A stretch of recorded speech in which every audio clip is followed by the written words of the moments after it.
ప్రజని గళం ప్రజాబలం AR5 news కి స్వాగతం. Telangana anganwadi teachers and helpers union CHU Wanaparthy జిల్లా కమిటీ ఆధ్వర్యంలో హెల్పర్స్ కు పాత పద్ధతులలో ప్రమోషన్ ఇవ్వాలని హెల్పర్స్ జిల్లా కలెక్టర్ ముందు ధర్నా చేయడం జరిగింది. ఈ ధర్నాకు ముఖ్య అతిథిగా Telangana anganwadi teachers and helpers union జిల్లా గౌరవ అధ్యక్షుడు CHU జిల్లా కార్యదర్శి ప్రధాని ప్రసంగిస్తూ అంగన్వాడీ హెల్పర్స్ కు పాత పద్ధతిలోనే 10వ తరగతి చదివిన వారికి ప్రమోషన్ సౌకర్యం కల్పించాలని, ప్రమోషన్ వయసు 50 సంవత్సరాలకు పెంచాలని, 9000 పోస్టులు ఖాళీగా ఉన్నాయని ప్రకటించినందుకు సంతోషం. కానీ ప్రమోషన్ SSC నుండి ఇంటర్ కు మార్చారు. గత BRS ప్రభుత్వం 2022 డిసెంబర్లో విద్యార్హతను ఇంటర్ గా మార్చింది. ఇది సరైనది కాదు. హెల్పర్స్ గతంలో SSC విద్యార్థులతో ప్రమోషన్ ఉండేది. అవే పద్ధతుల్లో ప్రమోషన్ ఇవ్వాలని కోరారు. తెలంగాణ రాష్ట్రంలో 70,000 మంది అంగన్వాడీ టీచర్లు హెల్పర్స్ పనిచేస్తున్నారని, ఇందులో 35,000 మంది హెల్పర్స్ 45 సంవత్సరాలుగా పనిచేస్తున్నారు. కాబట్టి పాత పద్ధతిలోనే హెల్పర్స్ కు ప్రమోషన్ ఇవ్వాలి. మన రాష్ట్రంలో మినీ టీచర్స్ ను ఎలాంటి విద్యార్హత కండిషన్ లేకుండానే మెయిన్ టీచర్స్ గా గుర్తించి 4,000 మందికి న్యాయం చేసింది ప్రభుత్వం. అలాగే అనుభవంతో ఉన్న హెల్పర్స్ ను 10వ తరగతి ఉన్న ప్రమోషన్స్ ఇవ్వాలని కోరుతున్నాం. అంగన్వాడీలను ప్రభుత్వ ఉద్యోగులుగా గుర్తించి కనీస వేతనం 26,000 రూపాయలు ఇవ్వాలని, PF ESI సౌకర్యం కల్పించాలని, ఇన్సూరెన్స్ సౌకర్యం కల్పించాలని, ప్రమాద బీమా 10 లక్షలు ఇవ్వాలని, సాధారణ మరణానికి 5 లక్షలు ఇవ్వాలని డిమాండ్ చేశారు. చివరికి జీవితంలో సగం పెన్షన్ ఇవ్వాలని కోరారు.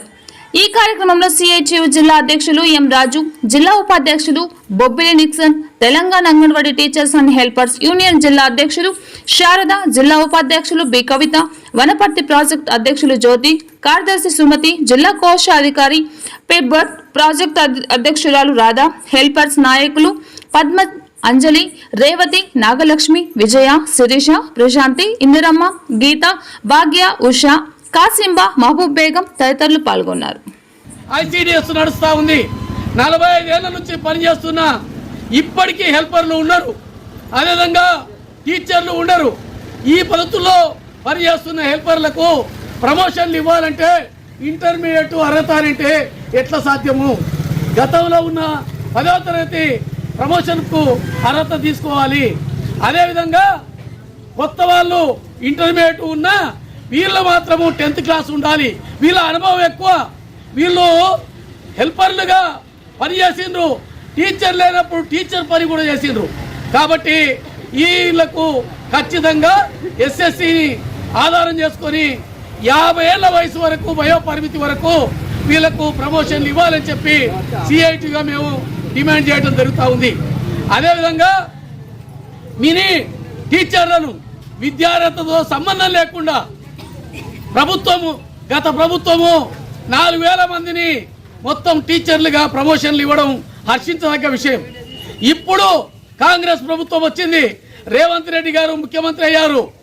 ముఖ్యమంత్రి గారు ఇప్పుడైనా ఆలోచన చేయాలి. సీతక్క గారు మన సంఘానికి ICDS కు సంబంధించిన మంత్రి కాబట్టి సీతక్క కూడా మేము విజ్ఞప్తి చేస్తున్నాం. ప్రధానంగా ఈ గతంలో 10వ తరగతి మాత్రమే విద్యార్హత ఉండే కాబట్టి అట్లనే పాత పద్ధతుల్లో వీళ్ళను ప్రమోషన్లు ఇవ్వాలి. అదేవిధంగా వీలైనంత త్వరగా ఈ 9,000 టీచర్ పోస్టులు భర్తీ చేయాలి. ఖాళీలు ఇంకా ఏమైనా ఉంటే ఆ ఖాళీలతో పాటు కొత్తగా సుప్రీంకోర్టు తీర్పు చెప్తుంది 1000 జనాభాకు ఒక సెంటర్ అంగన్వాడీ కేంద్రం ఉండాలని చెప్పి. కాబట్టి ఆ పద్ధతిలో 1000 జనాభాకు లెక్క ప్రకారము టీచర్ పోస్టులు, హెల్పర్ పోస్టులు భర్తీ చేయాలి. అదేవిధంగా 4,000 మినీ టీచర్లు, మెయిన్ టీచర్లు అయినరు, వాళ్ళకు కూడా హెల్పర్లు కావాలి. కాబట్టి వీటన్నింటిని కూడా భర్తీ చేయాలని చెప్పి కనీస వేతనం 26,000 ఇవ్వాలని, అదేవిధంగా ఇండియన్ లేబర్ కాన్ఫరెన్స్ సిఫార్సులు 45 సమావేశం తీర్మానం ప్రకారము స్కీమ్ వర్కర్లను అంటే అంగన్వాడీలు, ఆశా వర్కర్లు, మధ్యాహ్న భోజన కార్మికులు తదితర 72 స్కీముల్లో 1 కోటి మంది కార్మికులు పనిచేస్తా ఉన్నారు. ఈ 1 కోటి మందిని కార్మికులుగా గుర్తిస్తామని అప్పుడే తీర్మానం చేసిండ్రు. కాబట్టి వీళ్ళందరినీ కూడా పర్మనెంట్ చేయాలి. అదేవిధంగా కనీస వేతనాలు, PF ESI, అదేవిధంగా ఇతర సౌకర్యాలు కార్మిక చట్టం ప్రకారం సౌకర్యాలు కల్పించాలని మేము డిమాండ్ చేస్తున్నాం. అదేవిధంగా గ్రాట్యుటీ సంబంధించి చట్టం వచ్చింది, సుప్రీంకోర్టు తీర్పిచ్చింది. కానీ కొన్ని రాష్ట్రాల్లో గ్రాట్యుటీ అమలు చేస్తున్నారు. మన తెలంగాణలో గ్రాట్యుటీ ఇప్పటికి అమలు చేస్తలేరు. అమలు చేయాలి. చివరి జీతంలో సగం పెన్షన్ ఇవ్వాలని చెప్పి డిమాండ్ చేస్తూ ఈరోజు ఈ ధర్నా కార్యక్రమం జరుగుతూ ఉంది. పాత పద్ధతుల్లోనే ఈ హెల్పర్లను టీచర్లుగా ప్రమోషన్లు ఇవ్వాలని చెప్పి ఈరోజు ఈ వనపర్తి జిల్లా కేంద్రంలో ఈ కలెక్టర్ ఆఫీస్ ముందు 11 గంటల నుంచి ఈ ధర్నా నిర్వహించడం జరిగింది. కాబట్టి ప్రభుత్వం ఇప్పటికైనా ఆలోచన చేయాలి. ఖచ్చితంగా ప్రమోషన్లు ఇవ్వాలి, వేతనాలు పెంచాలి, కనీస సౌకర్యాలు కల్పించాలని చెప్పి డిమాండ్ చేస్తూ ముగిస్తున్నాం.